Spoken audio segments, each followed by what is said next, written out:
బీహార్లో నువ్వా నేనా అంటున్నాయి ఎన్డీఏ యూపీఏ కూటములు. గత ఎన్నికల స్నేహాలు తారుమారయ్యాయి.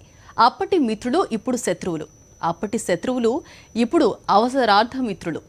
ఎన్నికల నగారా మోగిలోపే రెండు కూటముల్లోనూ అసంతృప్తులు.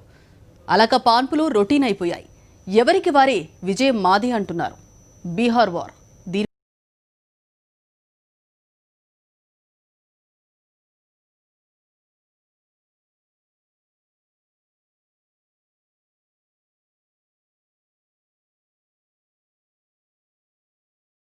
రాజకీయాల్లో శాశ్వత శత్రులు ఉండరు, అలాగే ఎల్లకాలం మిత్రులుగాను ఉండరు. అవసరాలను బట్టి, అవకాశాలను బట్టి, పరిస్థితులను బట్టి, ప్రజల మూడ్ని బట్టి రాజకీయ పార్టీలు రకరకాల పిల్లి మొగ్గలు వేస్తాయి. ఇప్పుడు బీహార్ ఎన్నికల్లో జరుగుతోంది అదే. ఏ రెండు పార్టీల మధ్య స్నేహ సంబంధాలు కలకాలం ఒకేలా ఉండవన్న రాజకీయ సాపేక్ష సిద్ధాంతాన్ని మరోసారి ఆవిష్కరిస్తున్నాయి బీహార్ ఎన్నికలు. నిన్న తిట్టుకున్న నోళ్లే నేడు ప్రేమ రాగాలు ఆలపిస్తున్నాయి. నిన్నటిదాకా కలుసుకున్న వాళ్లే ఇప్పుడు కటీఫ్ చెప్పేయడానికి ఏమాత్రం సంకోచించడం లేదు. ఎన్నికలో లాభ నష్టాల బేరీజు అసలు లెక్క. పొలిటికల్ బ్యాలెన్స్ షీట్లో నెట్ ప్రాఫిట్ పైనే ఎవరికైనా ప్రేమ. అధికారమే వ్యక్తులకైనా పార్టీలకైనా అసలు సిసలు ప్రాఫిట్. బీహార్లో హ్యాట్రిక్ విజయం సాధించడం ద్వారా 3 వరుస ఎన్నికల్లో ముచ్చటగా గెలిచి 4గోసారి ముఖ్యమంత్రి కావాలని జేడీయూ అధినేత నితీష్ కుమార్ తహతహలాడిపోతున్నారు. 2010, 2015 నవంబర్ నెలల్లో జరిగిన అసెంబ్లీ ఎన్నికల్లో గెలిచి వరుసగా 2 సార్లు ముఖ్యమంత్రి అయిన నితీష్ 2005లోనూ ముఖ్యమంత్రి అయ్యారు.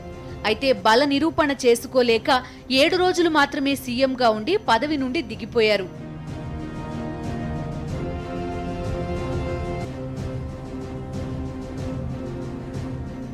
ఇప్పుడు ఈ ఎన్నికల్లోనూ గెలిచి ముఖ్యమంత్రి పీఠాన్ని అధిరోహించాలని నితీష్ ముచ్చట పడుతున్నారు. అయితే అది అంత ఈజీ కాదంటున్నారు రాజకీయ పరిశీలకులు. 2015 ఎన్నికల్లో నితీష్ తన ఆగర్భ శత్రువు లాలూ ప్రసాద్ యాదవ్ సారథ్యంలోని ఆర్జేడీ, కాంగ్రెస్ పార్టీలతో కలిసి మహాగఠబంధన్ ఏర్పాటు చేసి ఎన్నికలకు వెళ్లారు. ఆ ఎన్నికల ప్రచారంలో రోజు బీజేపీ అధినేత నరేంద్ర మోదీ ఆర్జేడీ, జేడీయూ నేతలను తిట్టిన తిట్టు తిట్టకుండా తిట్టుకుంటూ పోయారు. బీహార్కు 1,25,000 కోట్ల రూపాయల ప్యాకేజ్ ఇస్తామని మోదీ ఓటర్లకు తాయిలం ప్రకటించారు కూడా. అయితే ఓటర్లు ఎందుకో కానీ బీజేపీని నమ్మలేదు.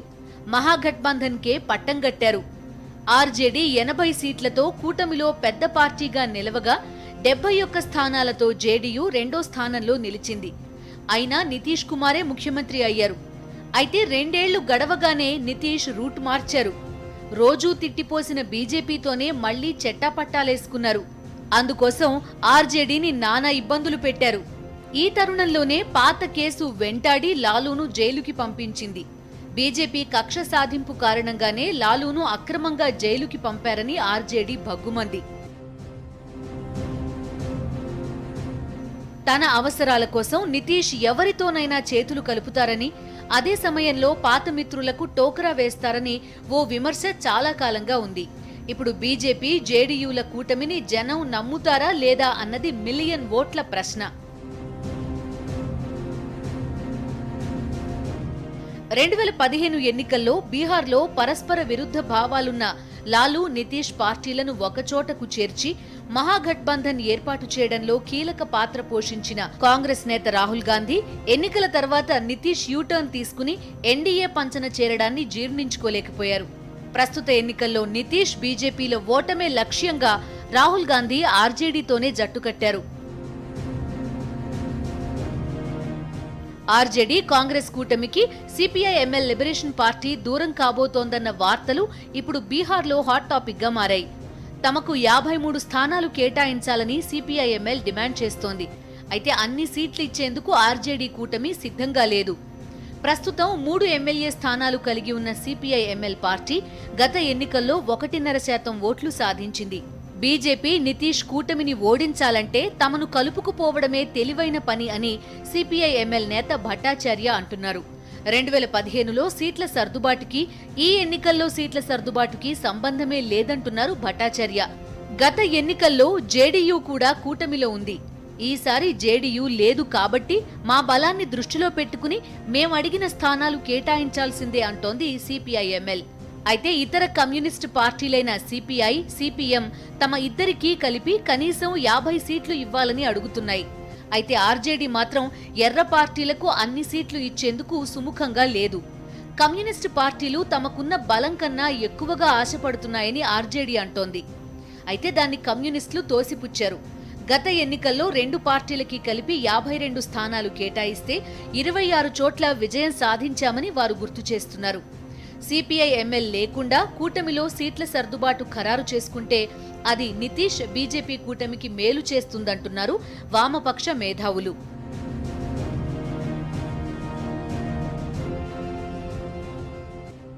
ఆర్జేడీ వ్యవస్థాపకుడు లాలూ ప్రసాద్ యాదవ్ నిర్బంధంలో ఉండడం ఆ పార్టీకి కాస్త ఇబ్బందే అని జేడీయూ, బీజేపీ నేతలు అంచనా వేస్తున్నారు. అయితే లాలూను అన్యాయంగా జైల్లో పెట్టారని, దాన్ని ప్రజలు గమనిస్తూనే ఉన్నారని ఆర్జేడీ అంటోంది. ఎన్డీఏతో నితీష్ చేతులు కలపడం కోసమే ఆర్జేడీని బయటికి పంపారని లాలూ తనయులు నిప్పులు చెరుగుతున్నారు. లాలూ తనయుడు తేజస్వి యాదవ్ పార్టీ బాధ్యతలు భుజానికెత్తుకుని ముందుకు సాగుతున్నారు. అయితే ఆయనకు అంత అనుభవం లేదని నితీష్ కో ధీమాగా ఉన్నారు. అయితే ఆర్జేడీ మాత్రం లాలూ జ్ఞాపకాలతో పార్టీ శ్రేణుల్లో ఊపునిచ్చే సరికొత్త ఎన్నికల పాటలతో దూసుకుపోతోంది.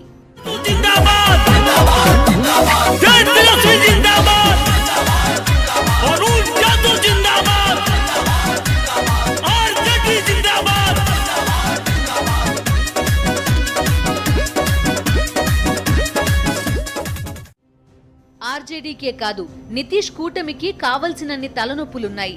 2015 ఎన్నికలకు ముందు కొంతకాలం సీఎంగా వ్యవహరించిన మాంఝీని కూటమిలోకి తీసుకురావడానికి ప్రయత్నాలు జరుగుతున్నాయి. అయితే ఇది ఎల్జేపీ అధినేత రామ్ విలాస్ పాశ్వాన్ కు రుచించడం లేదు. ఎందుకంటే మాంఝీ కూడా పాశ్వాన్ మాదిరిగా దళిత సామాజిక వర్గానికి చెందినవారే.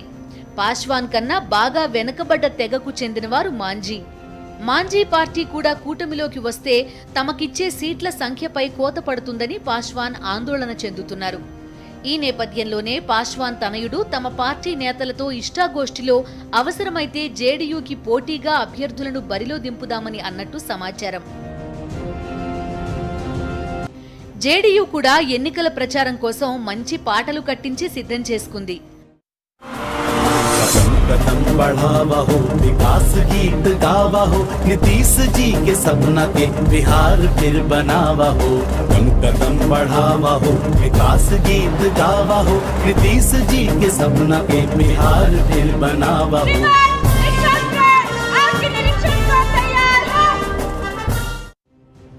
ఆర్జేడీలో కాంగ్రెస్ పార్టీకి ఎన్ని సీట్లలో పోటీ చేసే అవకాశం ఉంటుందో తేలని పరిస్థితి. గత ఎన్నికల్లో నితీష్ కూటమి 7 సూత్రాల ఎన్నికల హామీతో బరిలో దిగింది. అయితే వాటిలో చాలా మటుకు పకడ్బందీగా అమలు చేయలేదని విపక్షాలు అంటున్నాయి. బీహార్ని జంగిల్ రాజ్తో పోల్చిన బీజేపీతో నితీష్ జట్టు కట్టడంపై బీహార్లో ఒక వర్గం ప్రజలు ఆగ్రహంగా ఉన్నారు. కోవిడ్ నియంత్రణలో నితీష్ ప్రభుత్వం ఘోరంగా విఫలమైందన్న ఆరోపణలున్నాయి. వాటికి తోడు లాక్డౌన్ తరుణంలో వలస కూలీలను సొంత రాష్ట్రానికి రప్పించడానికి నితీష్ కుమార్ ఎలాంటి చొరవ చూపకపోవడంపై పేదల్లో ఆగ్రహ జ్వాలలు ఎగసిపడుతున్నాయి. అన్నింటిని మించి గత ఎన్నికల్లో నితీష్ కూటమికి వ్యూహకర్తగా వ్యవహరించిన పీకే ఇప్పుడు కూటమికి దూరంగా ఉన్నారు. అంతేకాదు నితీష్ వైఫల్యాలను ఎండగడుతున్నారు. కోవిడ్ నేపథ్యంలో ఎన్నికలు వాయిదా వేయాలంటూ విపక్షాలు సుప్రీంకోర్టులో పిటిషన్లు దాఖలు చేశాయి. అయితే వాటిని న్యాయస్థానం కొట్టిపారేసింది.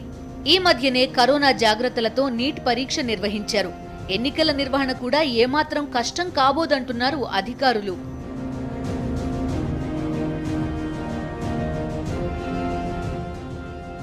ఎన్డీఏ పాలన పట్ల పెల్లుబుకుతున్న అసంతృప్తి, నితీష్ విధానాలు, యూటర్న్ల పట్ల ప్రజల్లో ఉన్న ఆగ్రహం ఆ కూటమిని చావుదెబ్బ తీయడం ఖాయమని యూపీఏ వర్గాలు అంచనా వేస్తున్నాయి. అయితే ఆర్జేడీ కూటమి కూడా బలంగా లేదు. కాంగ్రెస్ పార్టీకి జాతీయ స్థాయిలోనే నాయకుని వెదుకులాట కొనసాగుతున్న తరుణంలో పార్టీకి నాయకత్వ లోపం కొట్టొచ్చినట్టు కనిపిస్తోందని ఎన్డీఏ వర్గాలు ప్రచారం చేస్తున్నాయి. ఇక మజ్లిస్ పార్టీ ఈసారి 40 స్థానాల్లో పోటీకి సిద్ధమవుతోంది. మజ్లిస్ పార్టీ చీల్చే మైనారిటీ ఓట్లు యూపీఏకే నష్టం కలిగిస్తాయని రాజకీయ పండితులు అంటున్నారు. కిషన్గంజ్ ఎన్నికల్లో మజ్లిస్ విజయంతో ఉత్సాహంగా ఉన్న ఆ పార్టీ శ్రేణులు ఈసారి మరికొన్ని స్థానాలు పెంచుకుంటామని ధీమాగా ఉన్నాయి. మొత్తం మీద బీహార్ ఎన్నికలు అత్యంత అసందిగ్ధంగా కంగాళీగా సాగడం ఖాయం అంటున్నారు.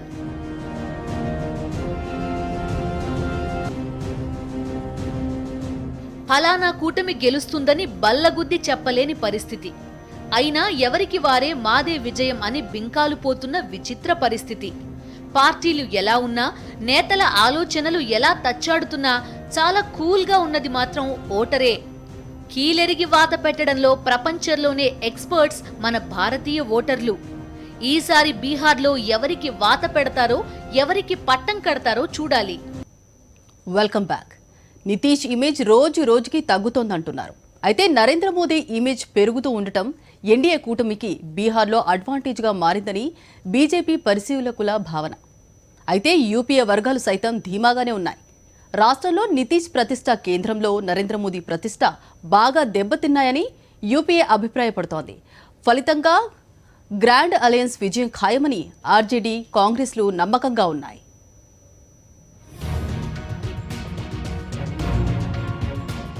నితీష్ కుమార్ 10 ఏళ్లుగా అధికారంలో ఉన్నారు. ఈ క్రమంలో ఆయన యూటర్న్ తీసుకున్నారు కూడా. సహజంగానే నితీష్ ప్రభుత్వంపై ప్రజల్లో ఎంతో కొంత వ్యతిరేకత ఉంటుందన్నది రాజకీయ పండితుల వాదన.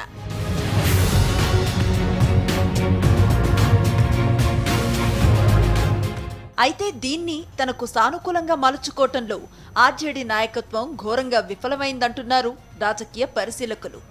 పార్టీ వ్యవస్థాపకుడు లాలూ జైల్లో ఉన్నారు. ఆయన తనయుడు అంది వచ్చిన అవకాశాలను సద్వినియోగం చేసుకోగల అనుభవం లేక అయోమయంలో ఉన్నారు. ఇది ఎన్డీఏ కూటమికి లాభించే పరిణామం అంటున్నారు రాజకీయ విశ్లేషకులు. లాలూ ప్రసాద్ యాదవ్ ఒకప్పటి స్ట్రాంగ్ మెన్, బీజేపీ యొక్క అప్రతిహత యాత్రను అడ్డుకున్నటువంటి నాయకుడు. బీహార్లో అనేక సానుకూలతలున్న బీజేపీని దెబ్బతీయగలిగారు. ఆయన ఒక చాలా సక్సెస్ఫుల్ కాస్ట్ ఫార్ములాని చేపట్టారు. MY formula, M for Muslims, Y for Yadavs. ఇప్పుడు రోజులు మారినాయి. లాలూ ప్రసాద్ జైలు శిక్ష అనుభవించి బయటకు వచ్చి జైలు శిక్ష అనుభవించి ప్రస్తుతం జైల్లో ఉన్న కారణంగా ఆర్జేడీకి నాయకత్వం లేదు. ఆయన కుమారులు ఇద్దరు, తేజస్వి యాదవ్, సూర్యప్రతాప్ యాదవ్, దాంతోపాటు కూతురు మీసా భారతి. ఈ ముగ్గురి మధ్య కూడా ఆధిపత్య పోరు కొనసాగుతుంది. ఐకమత్యం లేకపోవడము, సీనియర్ నాయకులు బయటకు రావడము, వీటన్నిటి వల్ల పార్టీ నానాటికి బలహీనపడుతోంది. అవసరాలను బట్టి ఎన్నికల వేళ పొత్తులు మార్చే రాజకీయ పార్టీలు ఉన్న కాలంలో ఎన్నికల ఫలితాలను ముందుగా అంచనా వేయలేమంటున్నారు రాజకీయ విశ్లేషకులు. 2015లోనే ఎలక్షన్లు జరిగినాయి. అప్పుడున్నటువంటి కూటములు కానీ, అప్పుడున్నటువంటి రాజకీయ పార్టీలు కానీ ఇవాళ అలాగే కలగలిసి ఉంటాయంటే చెప్పడం కష్టం. ఎందుకంటే అంతకుముందు జరిగిన ఎన్నికల్లో కలిసి ఉన్న పార్టీలు, చేతులు కలిపిన పార్టీలు తర్వాత ఎన్నికలకు వచ్చేసరికి చేతులు దూసుకున్నాయి, చేతులు కలిపాయి, అంటే యుద్ధానికి సిద్ధంగా ఉన్నట్టుగా. అలాంటి పరిస్థితి బీహార్లో ఉన్నప్పుడు ఈ 2 నెలల తర్వాత జరిగిపోయే ఎన్నికల్లో ఏం జరుగుతుంది, ఏమిటి అనేది ఇప్పుడే అంత ఊహించి చెప్పడం మాత్రం చాలా కష్టం. నిజానికి ఆర్జేడీకి ఒకప్పుడు బీహార్లో తిరిగే ఉండేది కాదు. అందుకే ఆ పార్టీ అధినేత లాలూ తరచుగా ఏ సభలో మాట్లాడినా సమోసాలో ఆలు ఉన్నంతకాలం బీహార్లో లాలూ ఉంటాడని చమత్కరించేవారు. 1991లో అడ్వానీ రథయాత్రను బీహార్లో అడ్డుకొని లాలూ పెద్ద హీరోగా అవతరించారు. అప్పట్నుంచే లాలూ పార్టీకి యాదవ ఓటు బ్యాంకుతో పాటు ముస్లిం ఓట్లు బోనస్గా వచ్చి పడేవి. దాన్నే లాలూ మై ఫార్ములా అనేవారు. మైలో ఎం అంటే ముస్లిం, వై అంటే యాదవ్ ఓట్లని లాలూ ఉద్దేశం. అయితే కాలక్రమంలో సమీకరణాలు మారిపోయాయి. ఈ ఎన్నికల్లో లాలూ ప్రతిపాదించిన మై ఫార్ములా ఎంతవరకు పనిచేస్తుందో అనుమానమే అంటున్నారు మేధావులు. ఎంవై ఫార్ములాలో యాదవ్ ఓట్లు కూడా కొంత నెమ్మదిగా ఎన్డీఏ వైపు వచ్చే అవకాశాలు కనిపిస్తున్నాయి.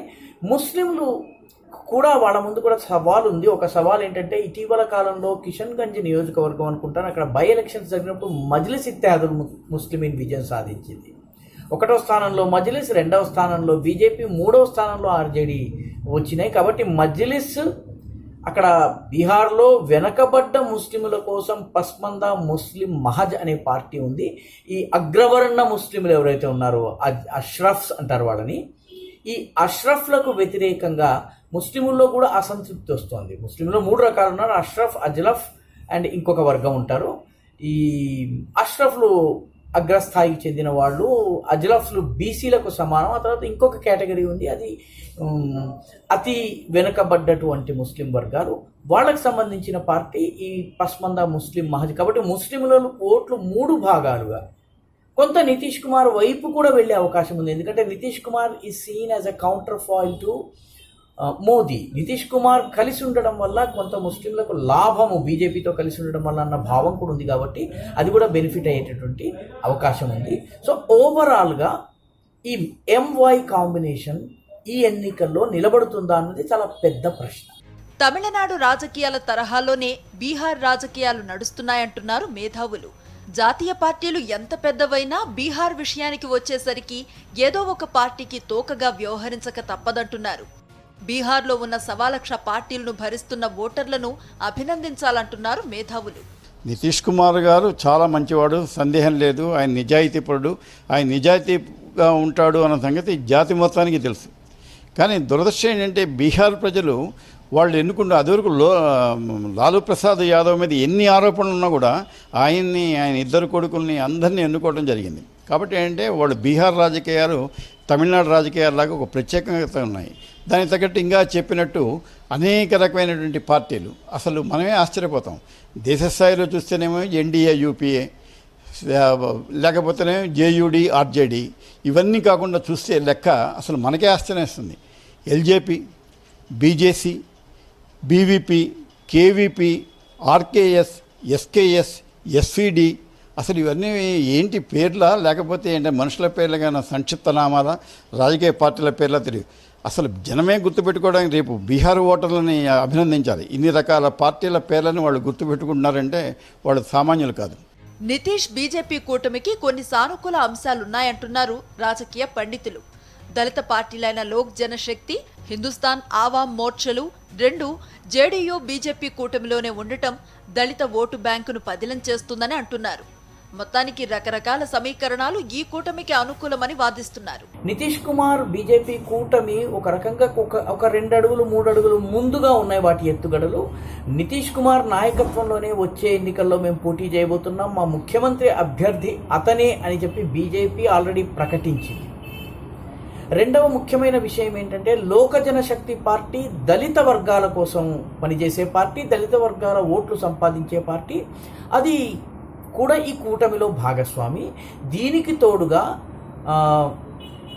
మహాదళిత్స్ అనేటువంటి ఒక వర్గం ఉంది. ముఖ్యంగా ఈ మహాదళిత్స్ అంటే దళితుల్లో కూడా వెనుకబడినటువంటి వర్గాలు. వీళ్లను హామ్ అనేటువంటి పార్టీ, హిందుస్థాన్ అవాం మోర్చా అనే పార్టీ ఉంది. జీతన్ రామ్ మాజీ ముఖ్యమంత్రిగా పనిచేశారు, ఆయన నాయకత్వంలో ఉన్నటువంటి పార్టీ. ఇది కూడా ఇప్పుడు ఎన్డీఏలో కలిసింది. ప్రస్తుతం పార్లమెంటులో ప్రత్యేకించి రాజ్యసభలో తీవ్ర గందరగోళం నడుమ మోజువాని ఓటుతో ఆమోదం పొందిన వ్యవసాయ బిల్లుల మంచి చెడుల గురించి బీహార్లో ఓటర్ల దగ్గరకు తీసుకుపోయే పార్టీల సత్తాను బట్టి దాని ప్రభావం ఎన్నికలపై ఉంటుందంటున్నారు రాజకీయ పండితులు. ఎన్డీఏ నాయకత్వంలోని ప్రధానమంత్రి గారు స్వయంగా చెప్పారు, అద్భుతంగా మొత్తం జాతి మొత్తానికి ఒక సందేశం ఇచ్చి ఇంతకంటే గొప్ప బిల్లు అంటూ రాదు, రైతుల సంక్షేమం కోసం తయారు చేసిన బిల్లు ఇది, మొత్తం రైతుల యొక్క ఆర్థిక పరిస్థితులు స్థితిగతులన్నీ సంపూర్ణంగా మార్చేస్తుంది ఈ బిల్లుని మనం ఇంప్లిమెంట్ చేస్తే అని ఆయన ఒక పద్ధతిలో చెబుతున్నారు. కానీ కాంగ్రెస్ నాయకత్వంలో ఉన్న యూపీఏ కానీ మరికొన్ని ప్రతిపక్షాలు కానీ కొన్ని వామపక్షాలు కానీ వీళ్ళందరూ కూడా ఈ బిల్లుకు వ్యతిరేకంగా ఉన్నారు. మరి అటువంటప్పుడు దాంట్లో ఉన్నటువంటి మంచి చెడుల్ని ప్రజల దగ్గరికి ఓటర్ల దగ్గరికి తీసుకెళ్ళి దీనివల్ల ఈ మంచి జరుగుతుందని చెప్పగలిగినటువంటి పరిస్థితి కానీ, లేదా దీనివల్ల చాలా రైతులకు నష్టమని వాళ్ళని ఒప్పించగలిగిన పరిస్థితి యూపీఏ పార్టీలకు కానీ ఈ తక్కువ సమయంలో ఉంటుందా, అది ఎంతవరకు సింక్ అవుతుంది, మరో ఎన్నికలకు వచ్చేసరికి అది జనానికి అంటింది. అలానే వాళ్ళ రైతులకు సంబంధించిన ఈ బిల్లు వల్ల జరిగే ప్రయోజనాలని ఏ పార్టీ ఏ రకంగా వాడుకోదు అనేది వాళ్ళ యొక్క ప్రచారం యొక్క ఆర్భాటం అనండి, ప్రచార సరళిని బట్టి కానీ ఆ చివరి లాస్ట్ మైల్లో ఉన్నటువంటి ఓటర్ దాకా ఎంత ప్రభావవంతంగా తీసుకెళ్తారు అనే దాన్ని బట్టి ఉంటుంది. ఆగస్టులో బీజేపీ నాయకత్వం 90 మంది పరిశీలకులను బీహార్కు పంపింది. అన్ని జిల్లాల్లోనూ కీలక గ్రామాల్లోనూ పర్యటించిన ఈ బృందం జనం నాడిని ఒడిసిపట్టింది. ఇందులో తేలిందేంటంటే నితీష్ ఇమేజ్ నెమ్మదిగా మసకబారుతోందట. అదే సమయంలో నరేంద్ర మోదీ ప్రతిష్ట రోజురోజుకి పెరుగుతోంది. ప్రజల్లో మోదీపై సానుకూలత గతంలో కన్నా పెరగటంతో అది కూటమికి కలిసొస్తుందని అంచనా వేస్తున్నారు. నరేంద్ర మోదీ ప్రతిష్ట నానాటికి పెరుగుతోందే తప్ప తగ్గడం లేదు. ముఖ్యంగా గల్వాన్ లోయలో జరిగిన సంఘటనలో చనిపోయినటువంటి జవాన్లు ఎక్కువ మంది బీహార్ రెజిమెంట్కి చెందినటువంటి వాళ్ళు కావడము, బాలకోట్ స్ట్రైక్స్ కానివ్వండి, లేకపోతే చైనాని మోదీ డీల్ చేస్తున్న విధానం కానీ, కరోనా విషయంలో మోదీ చేపట్టినటువంటి చర్యల విషయంలో కానీ ఒక రకమైన సంతృప్తి ఉంది, అభినందన భావం కూడా ఉంది. కాబట్టి ఈ రెండు ఈ ఫ్యాక్టర్స్ అన్నీ కూడాను బీజేపీ జనతాదళ్ యునైటెడ్ అంటే ఎన్డీఏ కూటమికి కొంత సానుకూలతగా పరిణమించే అవకాశాలు ఉన్నాయని అందరూ చెప్తున్నటువంటి విషయము. నిపుణులందరికీ కూడా దాదాపు ఇదే అభిప్రాయాన్ని వ్యక్తం చేస్తున్నాము. TINA factor, no alternative to Nitish Kumar. Bihar ప్రజలు మాత్రం గుంభనంగా ఉన్నారు. ఎవరికి అధికారం ఇవ్వాలో, ఎవరిని ప్రతిపక్షంలో కూర్చోపెట్టాలో ఓటరన్నా ఈ పాటికే డిసైడ్ అయిపోయాడు. కాకపోతే మేధావుల్లా ఓటర్లు మనసులో మాటను బయటపెట్టరు. ఓటరు ఏమనుకుంటున్నాడో తెలిసేది ఓట్ల లెక్కింపు పూర్తయిన తర్వాతే. అందుకే నేతలు, పార్టీల భవిష్యత్తు ఎలా ఉండబోతోందనేది ఈవీఎంలు తెరిచిన తర్వాతనే తెలుస్తుంది. అంతవరకు ఎవరికి నచ్చిన అంచనాలు వారు వేసుకోవచ్చు, ఎవరికి తోచిన ధీమాలో వారు ఉండొచ్చు.